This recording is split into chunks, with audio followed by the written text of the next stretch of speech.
더 전문적인 얘기인데 시선 처리. 자, 시선 한번 보세요. 이유는 뭐냐면 시선과 건강이 있는데 자기 욕망을 어떻게 컨트롤할 수 있느냐, 그게 이제 인생하고 좀 더 관련이 돼요. 그래서 인생이라는 거를 이제 관련이 되는데, 그래서 이 만족이라는 주관성을 하면서 제가 한번 인생의 어떤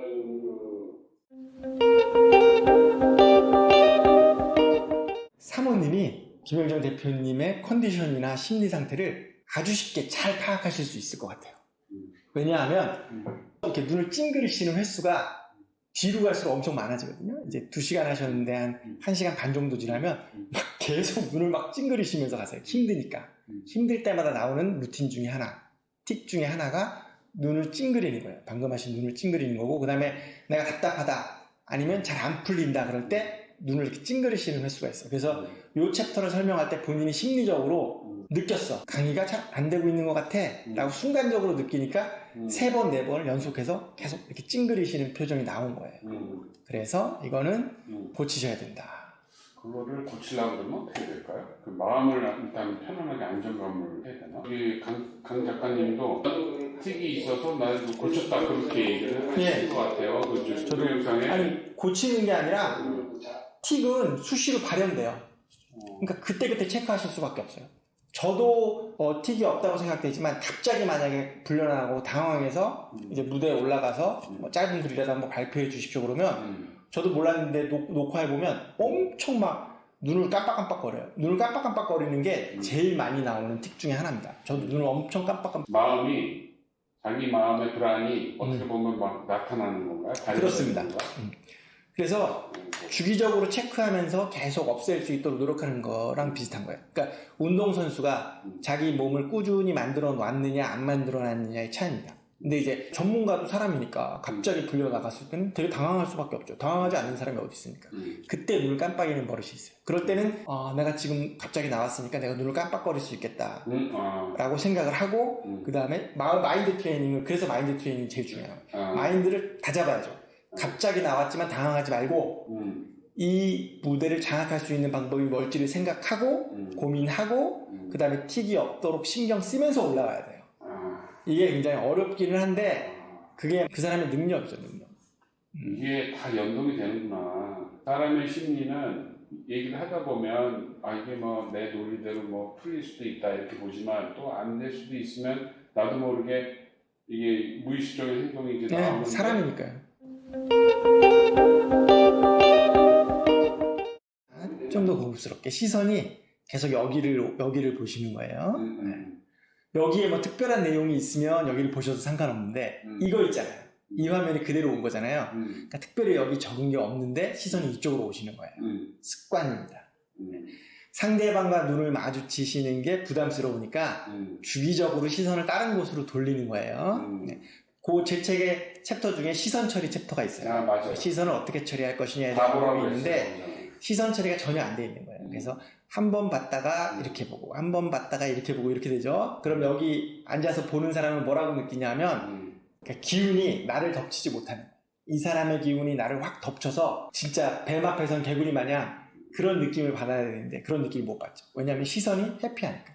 그러니까 시선이 딴 데 갔다가 빨리 와서 또 나를 보고 빨리 갔다가 빨리 와서 나를 보고 그러면 200명, 300명이 모여있는 공간에서도 이 강사가 나를 보고 있구나라는 착각을 하시는 경우가 굉장히 많아요.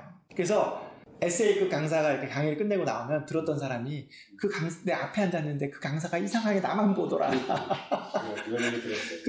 그렇게 말씀하시면 그렇지 않아요. 그 강사가 다 봤는데 본인이 느끼기에 나만 보고 강의한다. 부담돼. 이렇게 느끼시는 경우가 있는 거예요.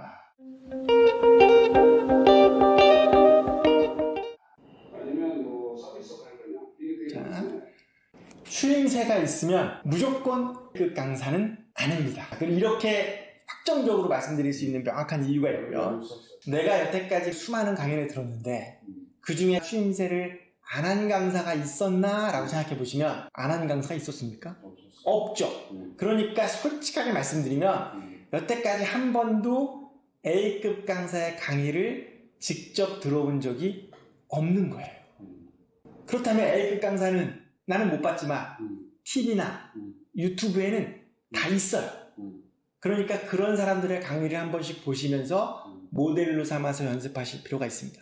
기존에 들었던 강사와 강의는 다 좋은 강의나 강사는 아니었다라고 생각하셔야 돼요.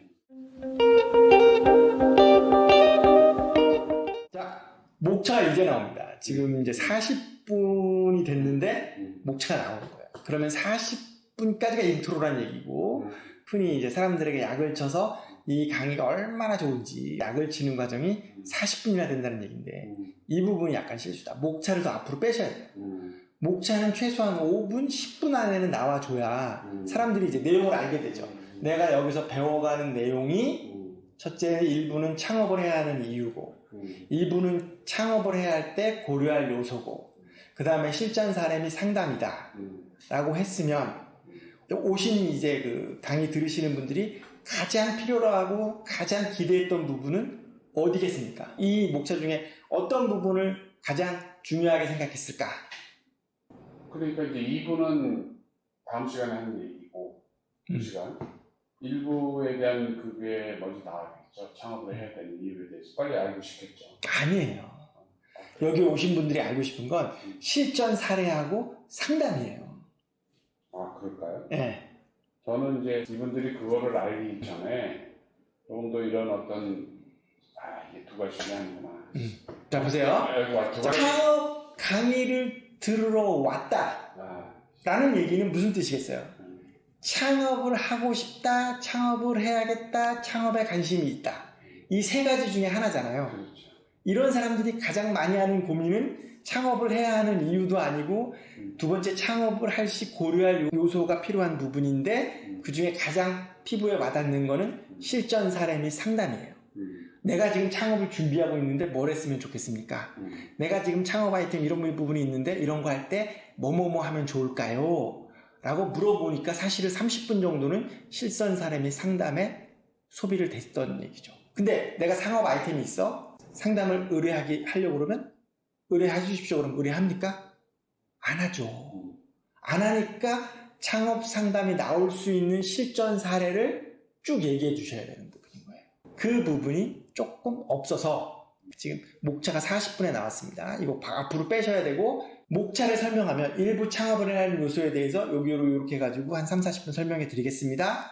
2부는 창업을 할 시 고려할 요소에 대해서 요런 내용으로 한 30분 설명해 드리겠습니다. 그 외에 남은 시간은 제가 알고 있는 풍부한 실전 사례 및 여러분의 고민에 대해서 상담을 받겠습니다 라고 먼저 인트로듀스를 해주셔야 되는 거예요. 그래야지 듣는 사람이 아 그렇구나 라고 해서 기대를 하죠. 그리고 기대하는 사람은 실전 사례 및 상담이니까 강의가 계속 긴장되는 거예요.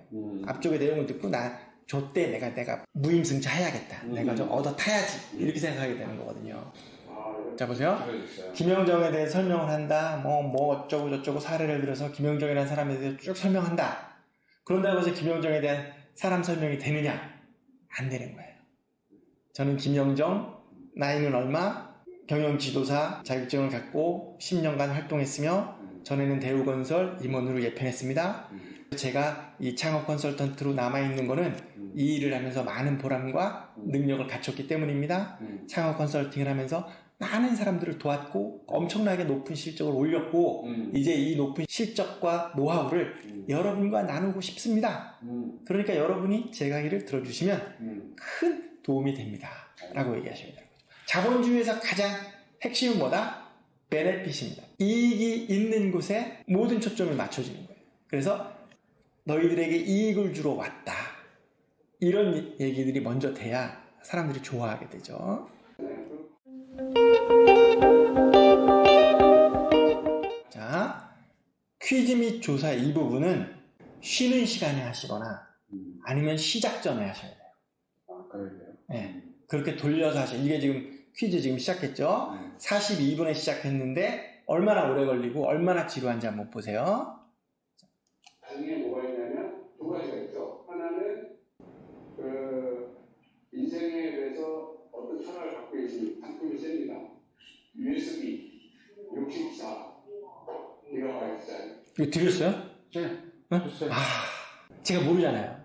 그분이 받는 거를 제가 몰랐잖아요. 그건 쉬는 시간에 주세요. 그러니까 이건 완전 넌센스예요. 경품을 왜 주세요? 나는 그게 또 네. 우리 이럴 때 뭐 나오세요 그래가지고 그 주는 게 시간을 좀 잡아먹을까봐 좀 이따가 제가 쉬는 시간에 드리겠습니다 하고 딱 좀. 아니에요. 그건 시간을 잡아먹는 게 아니라 핵심을 때리는 거예요. 경품을 받는 걸 봐야 사람들이 질문 좀 하고 상담 좀 하면 USB를 주네? 그럼 나 질문해야겠다. 그 다음에 저분은 저렇게 비싼 걸 강의 시간에 나눠주시는 분이구나. 이렇게 되는 거예요. 홍보 효과죠. 홍보 효과. 돈 잘못 쓴 거지. 그렇죠. 돈을 잘못 쓴 거죠. 돈 쓰고 욕먹는 경우가 이런 경우입니다. 그래서 사람이 앞에 딱 주고, 그리고 개랑 똑같습니다. 개를 훈련시킬 때 개가 잘했으면 즉석에서 칭찬하고 간식 먹을 거를 바로 줘야죠. 아, 그렇죠. 좀 시간 지난 다음에 주면 개는 왜 내가 간식을 받았는지를 몰라요. 많은 강사분들이 하는 실수가 이겁니다. 바로 즉석에서 질문해서 잘하셨습니다. 64비트 받아가십시오. 그리고 막 뛰어나와가지고 딱 받아서 막 손을 들면서 좋아하는 걸 딱 보면 이제 앉아있는 사람이 생각하죠. 뭐야 별것도 안 했는데 저런 거 주네? 그럼 나도? 라고 생각하는 겁니다. 경품은 항상 페스티벌 하게 주는 거예요. 그리고 초반에 주셔야 돼요. 끝날 때쯤 주면 사람들이 아무런 효과가 없어. 왜? 강의에 집중이 안 되잖아요. 초반에 시작할 때 질문해서 딱 주는 그 패턴이 필요합니다. 아, 이거 아주 뼈 아프네.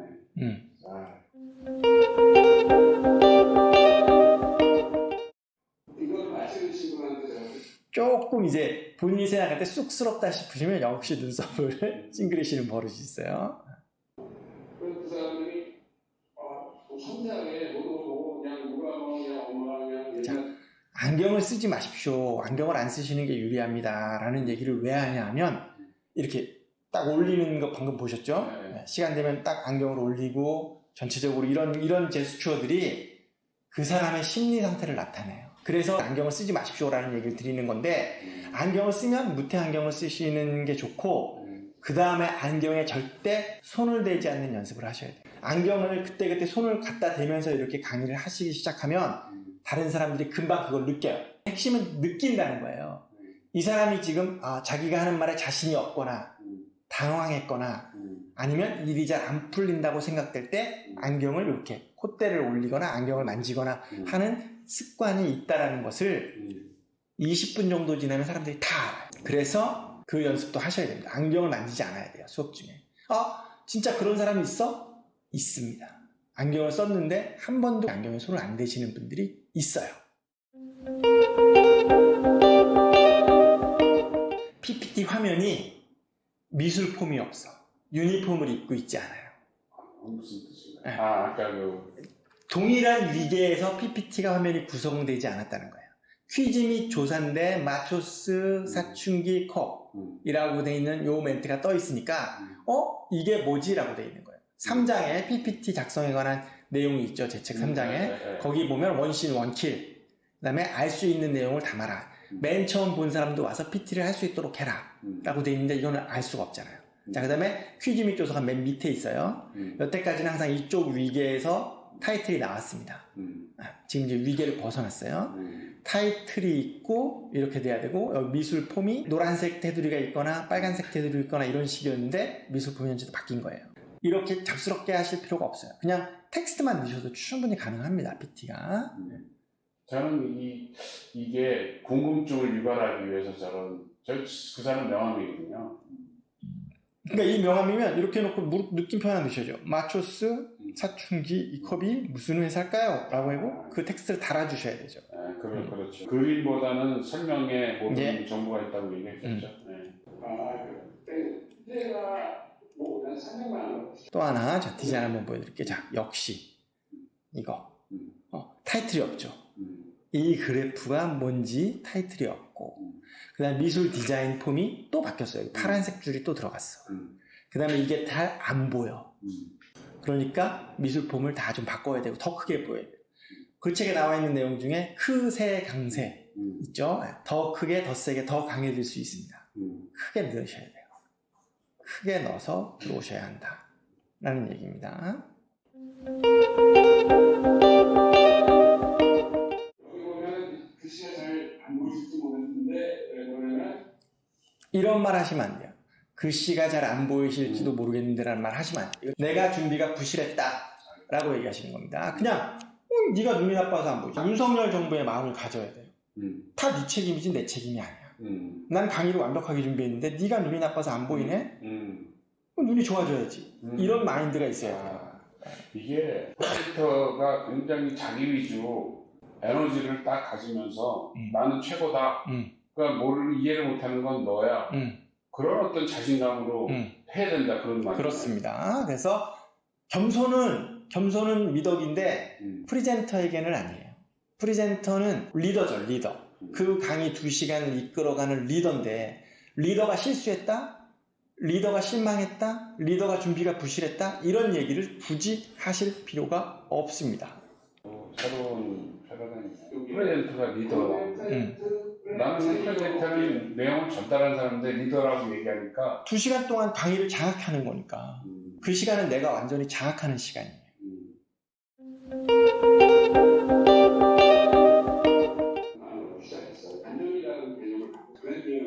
또 하나 보세요. 원신 원킬이라고 말씀드렸는데 지금 여기 하나 둘 셋 넷 5개를 박은 거예요. 그 다음에 이게 뭔지는 아무도 몰라요. 타이틀이 있어야죠. 마초스 사춘기스 콥의 작품이라고 타이틀이 있고 그 중에 5개가 들어가고 그 다음 장에 하나씩 보여줘야 돼요. 하나씩. 그래야지 호기심이 나오죠. 마초스 사춘기 컵이 어느 정도 실력이 있는 회사인지를 알려주는 거니까 한 장씩 들어와야 돼요. 애니메이션 효과죠. 이렇게 5장 한번 나오고 한 장씩 하나 둘 셋 넷 5개가 나오고 끝에 다시 얘가 나오면서 멘트를 이어가야죠. 애니메이션 효과처럼. 그러기 위해서는 사춘기 쿱의 작품이다 라는 얘기가 나와줘야 됩니다. 앞쪽에서 이제 챕터가 끝났죠. 확실하게 챕터가 끝났으면 정리를 해주셔야 돼요. 마초스 사춘기의 콥의 사례를 보듯이 뭐뭐뭐뭐뭐가 뭐뭐뭐뭐 하다. 그러니까 이런 점에 집중을 기울이고 여러분이 꼭 반면교사로 삼으셔야 합니다. 샘플로 삼으십시오. 라고 마무리 멘트를 줘야 되죠. 그래서 PT에서 가장 많이 쓰는 건 2가지. 더 잘 쓰려면 숨이 쌍과시, 숨이 양과시 이런 패턴을 가지고 챕터를 구성하셔야 된다. 라는 얘기입니다.